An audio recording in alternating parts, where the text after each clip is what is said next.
اور کھڑے ہیں منکر نکیر سر پر۔ اسی شعر کی تفسیر کر کے میں اپنی گفتگو کو مکمل کر دوں گا۔ کھڑے ہیں منکر نکیر سر پر، نہ کوئی حامی نہ کوئی یاور۔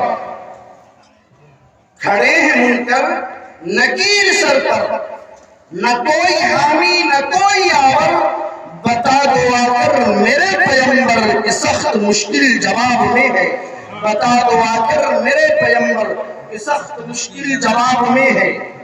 معزز سامعین، جب انسان اس دنیا سے رخصت ہوتا ہے،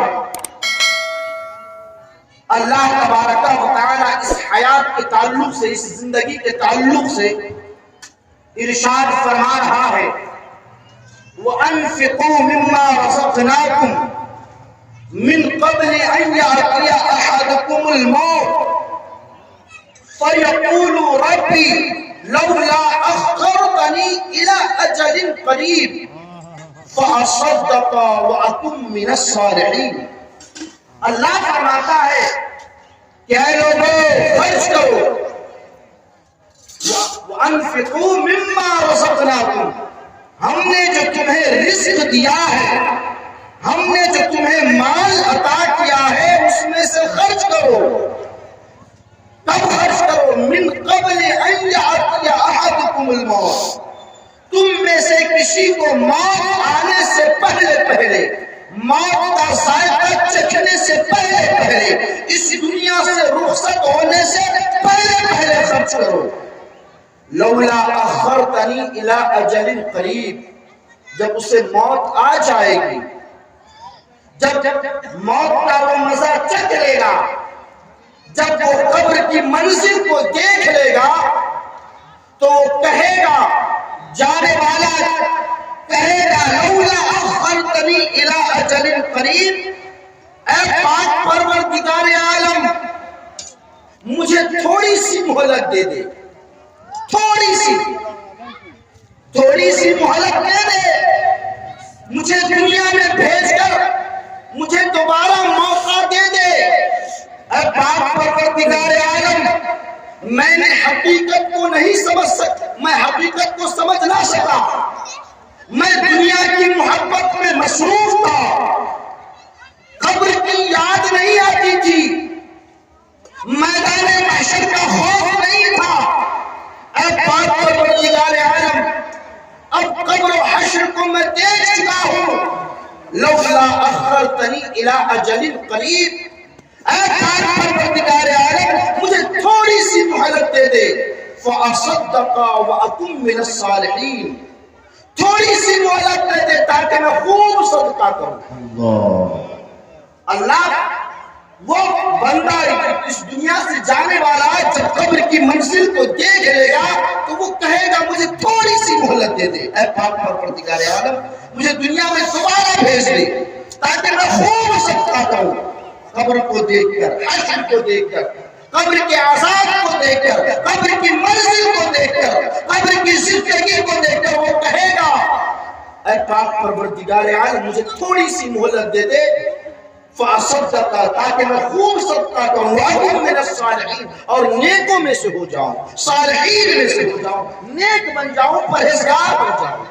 لیکن اللہ فرمائے گا، نہیں، تجھے مہلت نہیں دی جائے گی، تجھے قرآن کے ذریعے بتایا گیا، انبیاء کے ذریعے بتایا گیا، علماء کے ذریعے بتایا گیا، قبر کے بارے میں بتایا گیا، میدان محشر کے بارے میں بتایا گیا، عذاب نار کے بارے میں بتایا گیا، جنت کے مسیح کے بارے میں بتایا گیا۔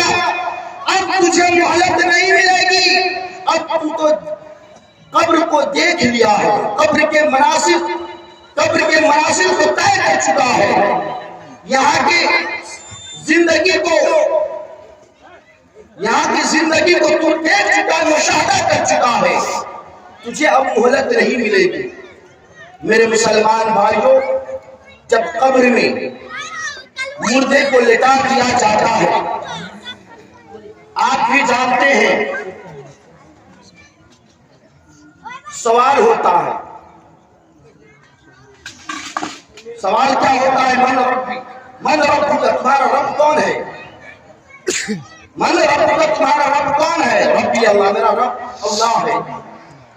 ماں دینوں کا تمہارا دین کیا ہے؟ دین یعنی اسلام، میرا دین اسلام ہے۔ ماں کن کا تقول فی ھذا الرجل، اس مرد کے بارے میں نبی پاک صلی اللہ تعالی علیہ وسلم کا جلوہ دکھایا جائے گا، اور پوچھا، فرشتے پوچھیں گے کہ یہ مرد جسے تم مشاہدہ کر رہے ہو، جن کے جلووں کو تم اپنے آنکھوں میں بسا رہے ہو، یہ کون ہے؟ تو جو صاحب ایمان ہوں گے، جو عاشق رسول ہوں گے، وہ کہیں گے محمد رسول اللہ صلی اللہ علیہ وسلم۔ میرے مسلمان بھائیوں، یہ آپ نے سوال کو تو کئی بار سنا ہوگا، لیکن آپ یہ بھی جانتے ہیں کہ قبر میں کون فرشتے آتے ہیں؟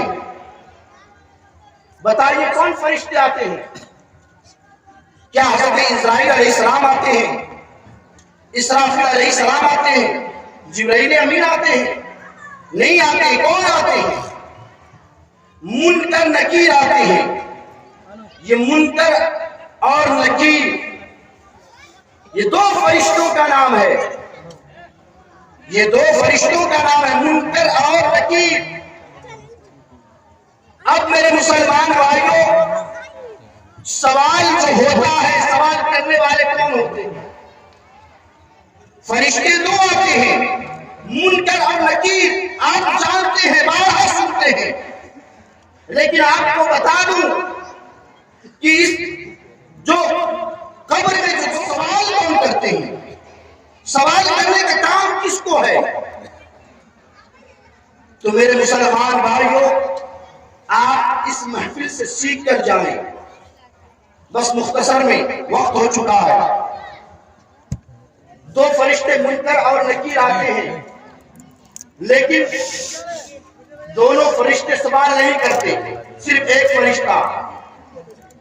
فرشتہ سوال کرتے ہیں، اور مسلمانوں سے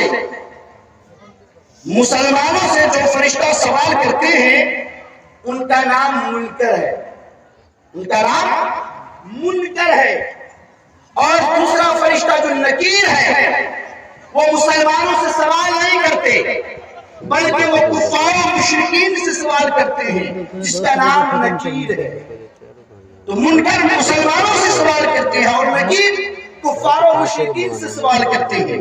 اب ایک ذہن میں ایک سوال اٹھے گا کہ حضرت منکر ہی کو اللہ تبارک و تعالیٰ نے مسلمانوں سے سوال کرنے کے لیے کیوں انتخاب فرمایا؟ نکیر بھی سوال کر سکتے ہیں منکر کے بجائے، اور کفار و مشرکین سے نکیر ہی سوال کیوں کرتے ہیں؟ منکر سوال کر سکتے ہیں۔ تو میرے مسلمان بھائیوں، آپ کو بتا دوں، اللہ تبارک و تعالیٰ مسلمانوں پر بے انتہا رحم و کرم فرماتا ہے۔ 70 ماؤں سے زیادہ اللہ تبارک و تعالیٰ اپنے بندوں سے محبت فرماتا ہے۔ قبر میں بھی اللہ تبارک و تعالیٰ رحم کرنا بند نہیں فرماتا، بلکہ اس دنیا سے کہیں زیادہ قبر کی منزل جب آپ طے کریں گے تو اللہ تبارک و تعالیٰ رحم فرمائے گا۔